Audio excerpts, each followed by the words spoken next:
What's up, everyone? This is Dave LeClaire with MakeUseOf.com, and today we're here to take a look at the Xbox One S Gears of War Limited Edition.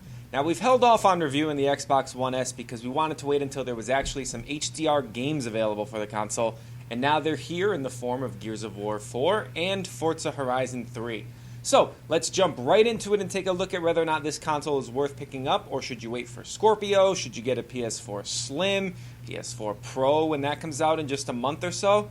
We're going to answer all these questions, and we're going to give away an Xbox One S to one lucky winner, so make sure to keep watching to the end of the video to find out how you can take this bad boy home for free. So before we get into the HDR and the 4K stuff, let's take a look at the actual console itself. Microsoft has made it quite a bit smaller, actually 40% smaller, so when you put it on top of the original Xbox One, you can actually see that there's a pretty big difference in size. But the most important change in terms of the overall size of the console is that they got rid of that hulking power brick that was like the size of a console in and of itself. So now it's just a simple power cable, you plug it into the back of the system, plug it into the wall, boom, you're good to go. They also dropped the Kinect Port, so if you do have a Kinect, you have to go out and get an adapter which needs its own power supply. So this is basically Microsoft's way of saying that the Kinect is dead and you should probably just stop using it. They also added the ability to put the console up and down, so if that works well for your entertainment center, the Gears of War one specifically even comes with a stand to make it easy to go up and down, or you can go side to side, however you want to do it. They also moved the USB port to the front of the console, which is a huge change, even though it doesn't seem like it. The way it was before, if you were using a play and charge kit and you wanted to plug it into the side of the console, all of a sudden now you had to deal with moving your system over, trying to make room for the cable. Now it's right on the front, boom, you plug it in. It's a small little change, but one that really makes the system quite a bit more usable. They also got rid of the capacitive buttons and added physical touch buttons, which is a tremendous change because I don't know about you, but my black Xbox One console needed to be dusted every day, and every time I did, bloop, I'd hear the stupid chime as I turned it on. Kind of annoying, but hey, they got rid of it now for the One S. It's a big change and one that makes a big difference. And overall, I got to say, Microsoft made all the right moves with this console. They made all the right changes, and they basically took everything that was wrong with the original Xbox One and fixed it. With this console, you're actually getting a Gears of War Limited Edition one, as we mentioned before, which means you're going to get a little bit of Gears of War style on the console and the controller. The controller has the Gears of War skull logo, as does the console. The console, though, it's on the top of it. So if you have it in an entertainment center, you're not even going to see it. You're just going to see the red and the dark, war-torn looking thing that's pretty cool. You can't really hide it as much on the controller, but your hands will be where the logo is, so you won't actually see it while you're playing anyway if you really don't like Gears of War.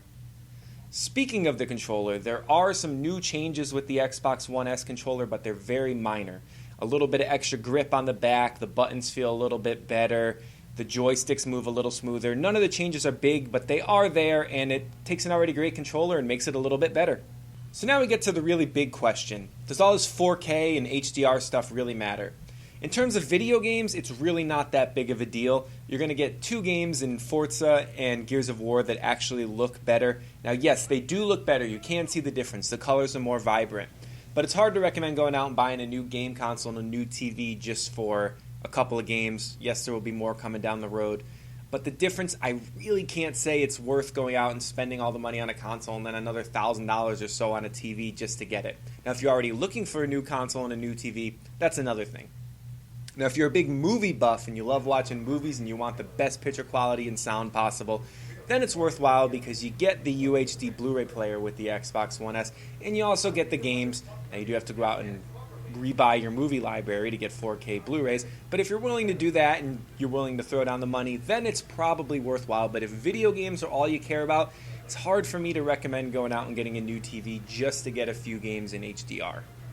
So ultimately, should you buy the Xbox One S? That's a weird question that's kind of hard to answer because we're in this weird place where the console is kind of put out there when we all know that Microsoft has something better coming down the line. Sony has the PS4 Pro coming down the line very soon. So it's like, why should I buy this console when I could just wait a year and get a better version of the Xbox One that's going to play games natively in 4K supposedly? So as it stands, while this is a really good console, and there's nothing wrong with it, and it has proved everything over the Xbox One original, it's made it better, I just can't really recommend buying it unless you absolutely need to have an Xbox One right now, and you are already in the market for, already have an HDR TV. Otherwise, it's just really not worth picking this up. You're better off waiting to see exactly what Scorpio brings to the table.